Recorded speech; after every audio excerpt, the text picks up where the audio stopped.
মুসা কালিমুল্লাহ আল্লাহর সঙ্গে কথা বলতে পারতেন, সরাসরি আল্লাহর সঙ্গে তিনি কথা বলতে পারতেন, কিন্তু দেখা হতো না। কি হতো না? কথা হতো কিন্তু দেখা হতো না। বাটন মোবাইল, কি মোবাইল? বাটন মোবাইলে দেখা যায়, কথা হয়। সেই কথাটা হয় আবার তুর পর্বতে যাওয়ার পর। মুসা নবী তুর পর্বতে গিয়ে দাঁড়িয়ে আছে, আল্লাহ বলতেছেন, মুসা তোমার খবর কি? মুসা বলতেছে আলহামদুলিল্লাহ। ওই সময় কিন্তু মুসা নবীকে ফেরাউন খুবই নির্যাতন করতেছে, খুবই নির্যাতন করতেছে। তারপরেও মুসা কিন্তু নাউজুবিল্লাহ কয়নি, কি বলছে? আলহামদুলিল্লাহ। তো মুসা নবী চিন্তা করতেছে, আল্লাহ যখন আমার খবর জানবার চাইল, তাহলে আল্লাহর খবরও তো আমার জানা দরকার। না না, কথা বলার যখন একটা অভ্যাস আছে, তো বলতেছে আল্লাহ আমি তো আলহামদুলিল্লাহ, আপনার খবর কি? আপনি কেমন আছেন? এখন আপনারা বলেন তো, মুসা যখন আল্লাহকে বলতেছে আল্লাহ আপনি কেমন আছেন, তখন আল্লাহ কি করবে? আমি আল্লাহ কেমন আছি যদি জানবার চাও, তাহলে ফেরাউনের কাছে যাও। কার কাছে যাও? মসজিদে যাওয়ার কথা বলছে। কোথায় যাওয়ার কথা বলছে? ফেরাউনের রাজ দরবার, মানে বর্তমান বাংলাদেশের সংসদ, বুঝছেন? মানে আপনার মসজিদের সৌন্দর্য আপনি মসজিদে গিয়ে যত ওয়াজ করেন করতে পারবেন না। বাংলাদেশের সংসদ থেকে যদি আইন পাস করা হয়, মসজিদের সৌন্দর্য ফুটে উঠবে। জোরে কোন কথা ঠিক কি? আল্লাহ কিন্তু মুসাকে বলতে পারত যে অমুক পাহাড় যায় সাধনা করো, আমি আল্লাহ কেমন আছি জানতে পারবা। আল্লাহ তা বলে নাই, বলেছে ইজহাবিলা ফেরাউন ইন্নাহু তগ। তগ শব্দটা খুবই গুরুত্বপূর্ণ। এখন আপনাদের এলাকায় আল্লাহ কেমন আছে যদি জানবার চায়, তখন আপনি বলবেন হুজুরে যে সামনে যে দেখতেছেন এটা আমার জায়গা, এই পিছনে যেটা দেখতেছেন আমার ভাইয়ের, এই সাইডে যা দেখতেছেন আমাকে রে বাপসা স্যার, অত্র এলাকায় পাও দেওয়ার কারো জায়গা নেই। তো সবই যদি তোমাদের জায়গা হয় আল্লাহর, তখন বলতেছে আল্লাহরা দেখতে গেলে 2 মিনিট হাঁটা লাগবে। কয় মিনিট? 2 মিনিট হাঁটা মসজিদের সামনে গিয়ে বলতেছে হুজুর এখানেও আল্লাহর কিছু ছিল না, আমার চাচা 10 শতক দান করছে, আর আমরা টাকা পয়সা দিয়ে আল্লাহ ঘর বানিয়ে দিছি। তখন ফেরেশতারা বলতেছে আল্লাহ এই দেশের নাম কি? যেই দেশে তোমার কিছুই নাই, আর চাচা জায়গা দিলে তোমার জায়গা হয়, আর এরা টাকা পয়সা দিয়ে ঘর বানিয়ে দেয়, এই দেশের নাম কি? আল্লাহ বলতেছে এই দেশের নামই হলো বাংলাদেশ। এই বাংলাদেশে আমি আল্লাহর চাইতে গরিব কেউ নাই। এই বাংলাদেশে শিক্ষার ভিতরে আল্লাহর কোরআনের শিক্ষা হলো সবচাইতে গরিব শিক্ষা। এই বাংলাদেশে যারাই আলেম, যারাই হাফেজ, তাদের অধিকাংশই হলো গরিবের সন্তান। জোরে কোন কথা ঠিক না? যদি মসজিদের ইমাম আজকে ধনীর সন্তান হতো, এমপির পুত্র হতো, চেয়ারম্যানের বেটা হতো, সুদ ঘুষের বিরুদ্ধে ইমাম সাহেব কথা বললে একটা মুসল্লি জবান খুলতে পারতো না। জোরে কোন কথা ঠিক না? চিনিস আমি এমপির বেটা, চিনিস চাপাত মারা ঠিক করবো, কিন্তু সবগুলো হতো গরিবের সন্তান, চায় চিন্তা খাইয়া মৌলবি হচ্ছে। এখন সুদের ঘুষের বিরুদ্ধে কথা বললি হুজুর পাল্টামো।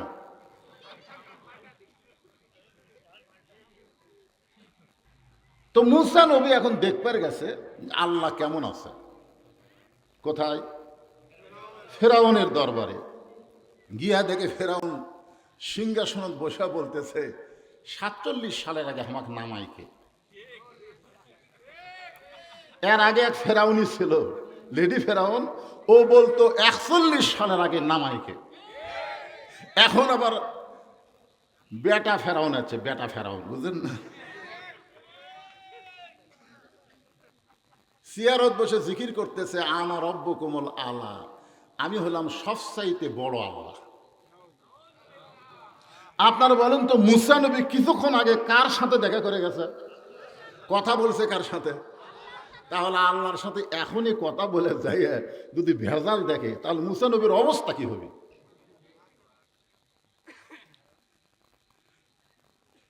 আমরা কিছুক্ষণ আগেই কোরআনে বললাম তাবারাকাল্লাযী বিয়াদিহিল মুলকু ওয়া হুয়া আলা কুল্লি শাইইন কাদির।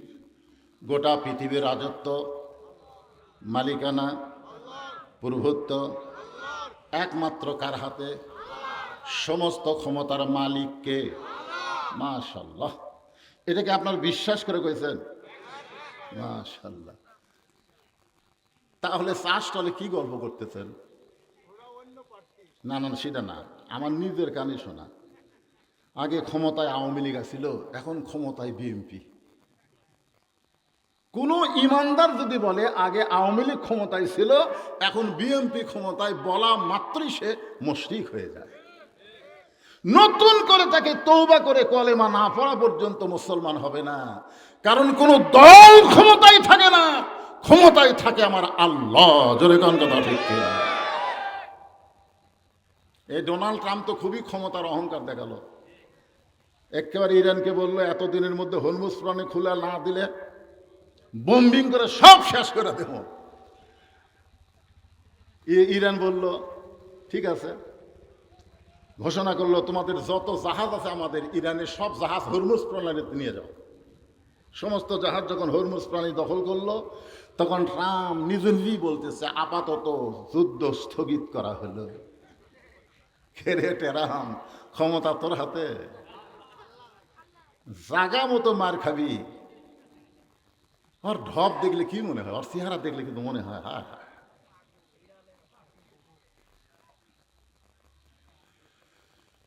ক্ষমতার মালিক আল্লাহ।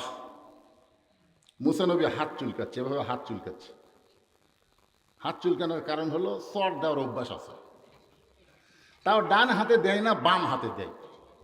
আর মারার সময় খালি চড় মারে না, বিসমিল্লাহ সহকারে মারে। ধরে কেন কি মিল্লা বিসমিল্লাহ কয় মারে চড়, আজরাইলের চোখের মুনি উল্টে যায়। আজরাইলের চোখের মুনি যখন উল্টে গেছে, তখন আল্লাহ কয় খেরে মুসা তোর হাত কত নিচে, ওর চোখ কত পরে, মুনি উল্টে গেল কেন? মুসা বলতেছে আল্লাহ আমি যে বিসমিল্লাহ করছি, যদি না উল্টে তাহলে দোষটা আমার না, দোষ হবে তোমার। কারণ বিসমিল্লাহ মানে তোমার সাথে লিয়ে। বর্তমান বিএনপির সরকার হলো বিসমিল্লাহর সরকার। ধরে কোন কথা ঠিক কিনা? শহীদ প্রেসিডেন্ট জিয়াউর রহমানের আগে যে সরকার ছিল, সংবিধানের মধ্যে কোনো বিসমিল্লাহ ছিল না। কিন্তু জিয়াউর রহমান এসে বিসমিল্লাহ দিয়ে শুরু করলো। কাজ হবে কার নামে? আরো জোরে বলেন।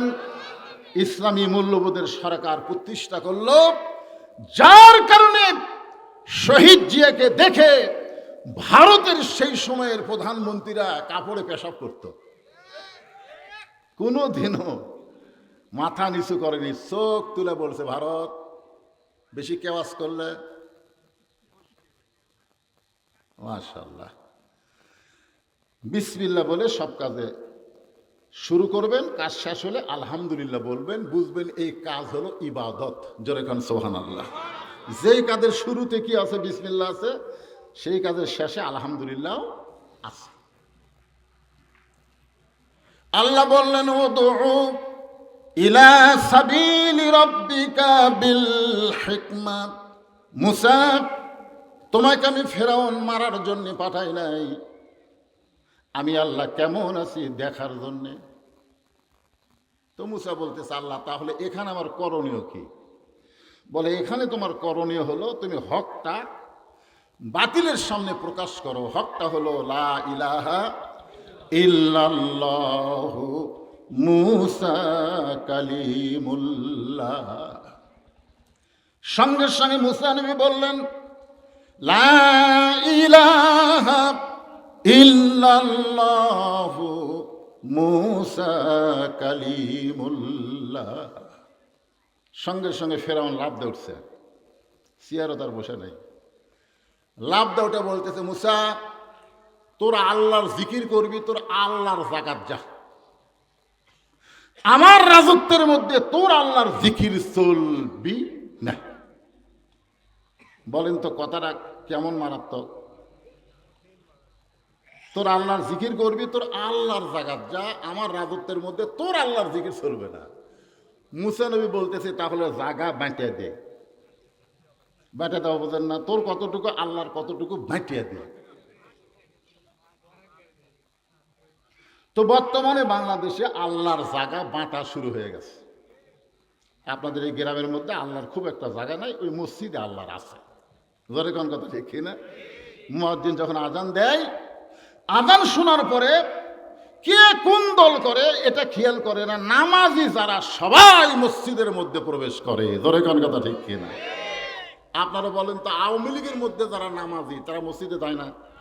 বিএনপির মধ্যে যারা নামাজি তারা যায় কি যায় না?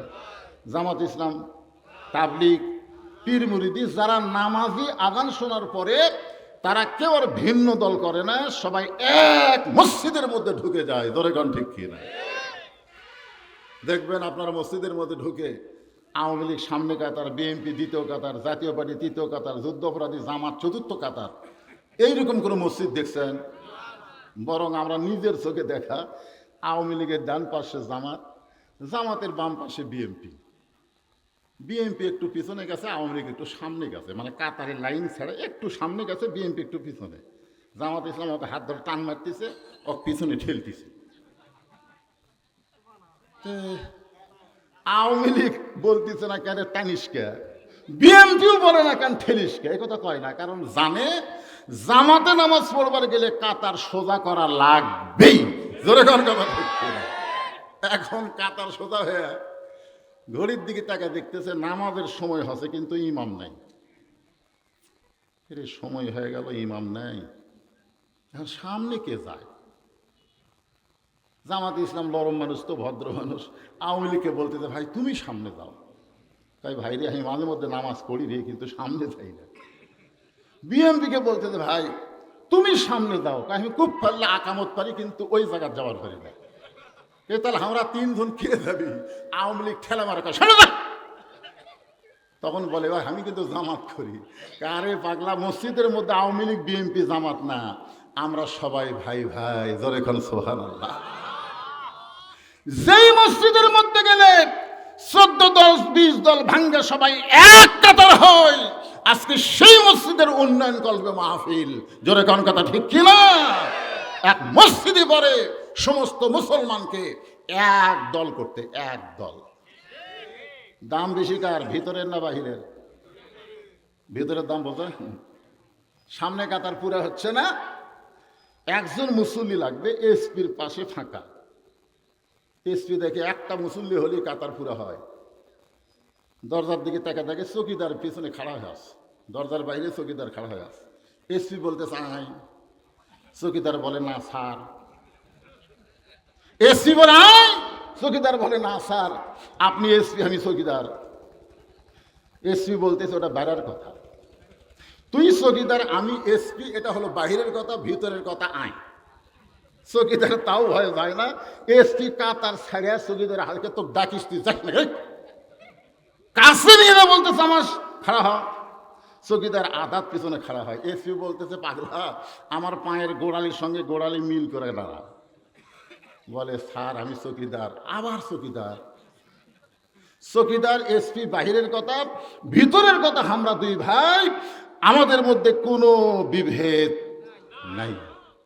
তাহলে চিন্তা করে দেখেন, সমস্ত বিভেদকে ভুলে দিয়ে সবাইকে ভাই বানাই, সেই মসজিদের উন্নয়ন আজও বাংলাদেশে হয় নাই। জোরে গান কথা ঠিক কি না?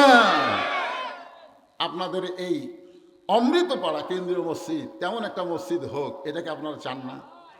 তাহলে আসেন, সময়ের দিকে খেয়াল করে আমি এখন আলোচনাটা আপনাদেরকে শোনাই। আল্লাহ বলতেছেন ওয়াল আসর, সময়ের শপথ করে আল্লাহ বললেন ইন্নাল ইনসানা লাফি খুসর। ইন্না মানে নিশ্চয়, ইনসান মানে মানুষ, লাফি মানে ভিতরে, খুসরন মানে ক্ষতি। নিশ্চয় মানুষগুলো ক্ষতির ভিতরে। যারা পারেন তারা আমার সঙ্গে বলবেন আদর করে, মানুষ আল্লাহ বানায়া। যে মানুষগুলো ক্ষতির ভিতরে, আবার সেই মানুষ সম্পর্কে আল্লাহ 4টা শপথ করে বললেন, সবচাইতে সুন্দর আকৃতি করে আমি আল্লাহ মানুষকে সৃষ্টি করেছি। বলেন সুবহানাল্লাহ। সৃষ্টি করার পরে আল্লাহ বসে আছে, আল্লাহ বলতেছে ও ফেরেশতারা, দেখ আমি কি বানাইছি। সমস্ত ফেরেশতা সে আদমকে দেখা শুরু করলো। আল্লাহর এত ফেরেশতা বুঝলেন আদমকে দেখবার দেখা লাফালাফি শুরু করছে, মানে দেখবার পাচ্ছে না। আল্লাহ তখন বললেন এভাবে লাফালাফি করে দেখা লাগবে না, তাওয়াফ করো, তাওয়াফ করো। আল্লাহর কাবা ঘর যারা গেছে মক্কা মদিনায়, লক্ষ লক্ষ মানুষ কাবা ঘর যদি দেখবার চায় দেখে পাবে, কিন্তু যখন ঘুরবে আর দেখবে তখন কিন্তু দেখবেন আর ভিড় থাকবে না। এর নাম হলো তাওয়াফ করা। যখন দুনিয়াতে কোনো কাবা ছিল না তখন ফেরেশতাদের কাবা হচ্ছেন আমাদের আদম বাবা। যখন সুবহানাল্লাহ, সমস্ত ফেরেশতারা আদমকে ঘুরে ঘুরে 7 বার দেখার পরে আল্লাহ বললেন উসজুদুলি আদামা, আদমকে সেজদা করো। যেই বলছে সেজদা করো সব ফেরেশতা চুপ করছে, কারণ সেজদার একমাত্র মালিককে আল্লাহ। কিন্তু সে আল্লাহ যদি বলে আদমকে সেজদা করো, সবাই করলো কিন্তু ইবলিস করলো না। আল্লাহ বললো কে রে ইবলিস, তুই আমার আদমকে সেজদা করলি না কেন? ইল্লা ইবলিস আবা ওয়াস্তাকবার, ইবলিস অহংকার করে বললো আমি আগুনের তৈরি ও মাটির তৈরি, তাই সেজদা করিনি।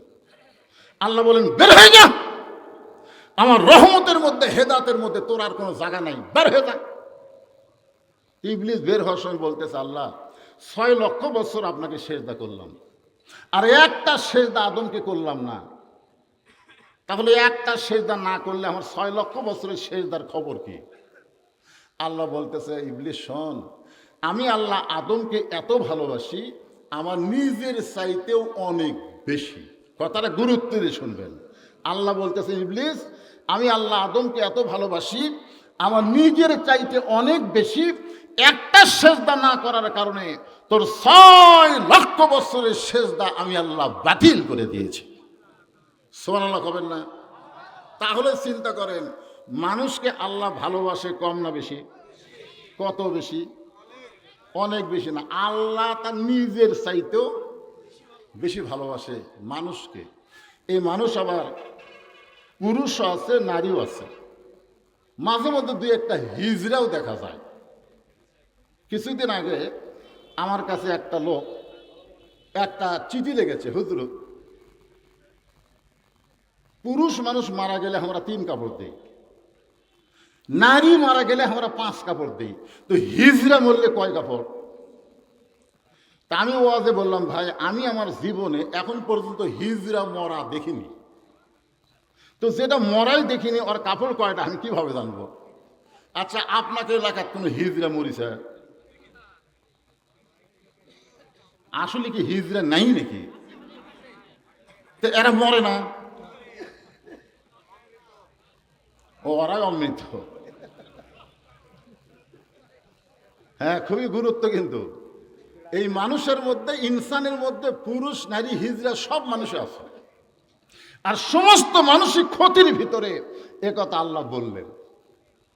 বলার সঙ্গে সঙ্গে আল্লাহ বললেন তারাই ক্ষতির মধ্যে পড়বে না, ইল্লাল্লাযীনা আমানু ওয়া আমিলুস সালিহাতি ওয়া তাওয়াসাউ বিল হক ওয়া তাওয়াসাউ বিস সবর।